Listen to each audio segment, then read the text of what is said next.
The ice taking down trees, which then were taking down power lines, and it could be as late as Friday before electricity is restored.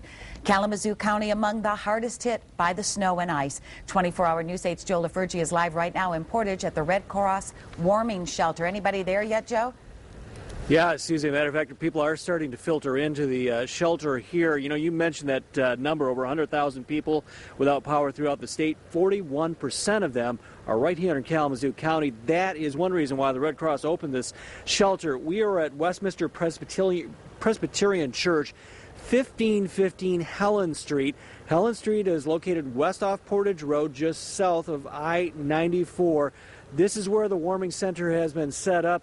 One other reason is because the Red Cross has heard that all the hotels in the area are full right now, so there's not a lot of places for people to go if they are without power, and as you said, they could be without power until Friday. And this is why. This is what it looks like. You take a ride just down just about any street in the Kalamazoo area, and this is what you're going to see. A lot of ice on a lot of trees. Again, Kalamazoo, the hardest hit, could be Friday. We were curious about the restoration process. Consumers tells us their first priority is securing the down lines, making sure that power lines that still have the juice in them but are down on the ground are secure, that nobody gets hurt. Then the next step, bring in the tree trimmers. They have to cut away all that trees, all those limbs, all that debris so they can get to those power lines. And at that point, when they do that, the crews hit the high voltage lines first. That's followed by areas that they can get the most customers back on in one fall swoop. In other words, they come into a neighborhood with, say, 1,000 homes in it. They're going to try to get them on before possibly a neighborhood with just a couple of hundred homes, getting the most bang for their buck when they do the restoration. Now, they've called in crews, obviously, from throughout the state of Michigan.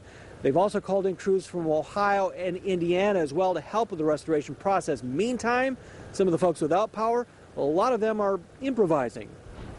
I'm going to try to get into the office this afternoon, probably, to check my email and charge my phone, probably, borrow a little electricity from there, from my office.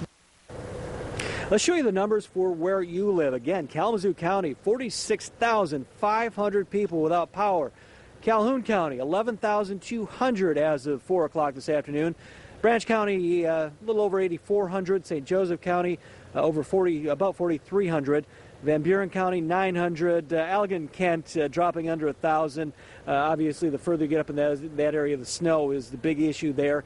And again, could be late Wednesday before a lot of these folks get power. But if you're talking Kalamazoo County, parts of Calhoun County where the damage is the worst, you're talking as late as Friday. We will stay on it and let you know the latest on those restoration efforts. Right now, live in Portage, Joe LaFurgey, 24-hour News 8. Thank you so much, Joe. So Joe was at the shelter in Kalamazoo County. There are other shelters open, one in Calhoun and Branch. Let me show you where. The Calhoun County Red Cross is open at its main office in Battle Creek. That's on Beetle Lake Road. Over in Branch County, the Red Cross has a shelter open at the Coldwater First Baptist Church. That's on Bishop Avenue. Go there if you need food and warmth. Brian? Suzanne down at the live desk now with Consumers Energy spokesperson Tim Petriga. Tim, thanks for your time tonight. Fill us in first on what the crews are doing right now, and you're pushing back some of these estimates to maybe Thursday, Friday for some folks? That's right. Obviously, we're doing a lot of assessment today, trying to assess some of the high voltage damage, also assess our need for poles and things of that nature. Yeah, due to the amount of workload that we have, looks like maybe late Thursday, maybe Friday in some cases. We do have 90 crews coming from Indiana and Ohio, and we're still knocking on some doors trying to get some more folks to come up our way. We've seen big power outages with summer storms that roll through here, but this kind of ice event's different for you guys. Explain why that is. Well, the ice events are really destructive. Obviously, a lot of broken poles, a lot of downed wires, a lot of trees into facilities. Sometimes we have to get a tree crew in there to clear the area before we can get a line crew in there. So that basically they're much more destructive, whereas in the summertime, maybe you can refuse the circuit and get a lot of people up rather quickly. A lot of work to be done. All right, Tim Petriga, you guys are busy. We appreciate your time tonight. Thanks, Consumers Energy spokesperson. Sue, back to you. Thank you, Brian. Our live team coverage is continuing right now. 24-hour News 8 Steve Kelso is in Kalamazoo tonight, taking a look at how power outages are causing some real trouble for a group of senior citizens. Steve, what's happened? Yeah, Susie, take a look out here. Take a look at this mess behind me here. You can get her an idea of what really happened here. The ice wasn't heavy enough to bring down the wires itself, but it brought those trees down. Now, when we heard of some problems at a seniors-only apartment complex, I ran over to Portage to check that out.